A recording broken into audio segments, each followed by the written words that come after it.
Hello guys, আজকে দুই তিনটা কথা শুনাইমু তোমাদের রে। আমরা আসামের একজন বিলাল ভাই আছেন, তানোর মাত কয়খান শুনাইমু। তাই এত সুন্দর মাত মাতইন নানি, একদম পারফেক্ট মাত মাতইন। তাই যেরকম মাতইন আসামের কোনো মানুষ নাই এরকম মাতার। আমি বিলাল ভাইকে স্যালুট জানাই যে এরকম মাতার লাগিয়া, এরকম মাত তোলার লাগিয়া। এই যে বিজেপি কষ্টদের তুমি যেন এক এক কথা তুলিয়াও দররা ভাই, তোমার তো স্যালুট জানাই আমি এরকম ভিডিও বানাইবার লাগি।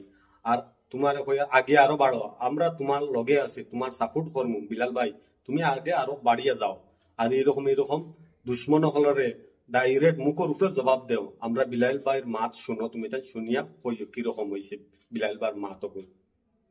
আগে আমরা বিজেপি ভোট দিতাম না, আমরা মুসলমান মানুষ সবে একসেটিও আমরা কংগ্রেস ভোট দিতাম, বিজেপি আমরা এলাও করতাম। এখন যে হাল্লতে কংগ্রেস চলিয়া গেছে বা আমরা দেখাইছে, এখন আমরা বিজেপির ভোট দিয়া বিজেপির মানে আগ দিকে আগে দিয়ে যাই, সামনে আগে দিয়ে যার বিজেপি সুন্দর চলে। তার কারণে আমরা কংগ্রেস ছাড়িয়ে এখন একসেটি আমরা বিজেপির ভোট দিয়া।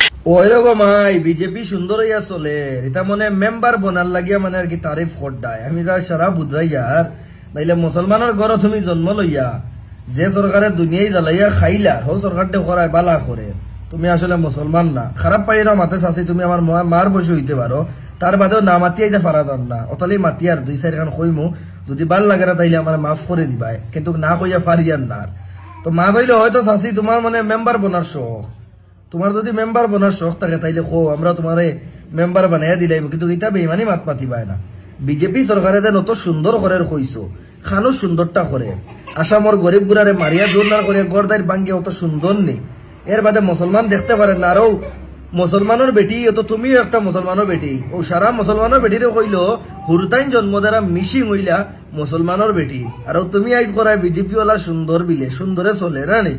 আল্লাহ তোমার হায়াত দক্কা, আমি কালকে লাগে আর দুই একজন মেসা বানাই দোয়া করাবি যাতে তোমার আল্লাহ মেম্বার বানাক্কা। আর তুমি ওখানে মনে রাখি ওইটা হজাহানো গিয়াল্লা, এটার হিসাব আল্লাহ সব লইবা।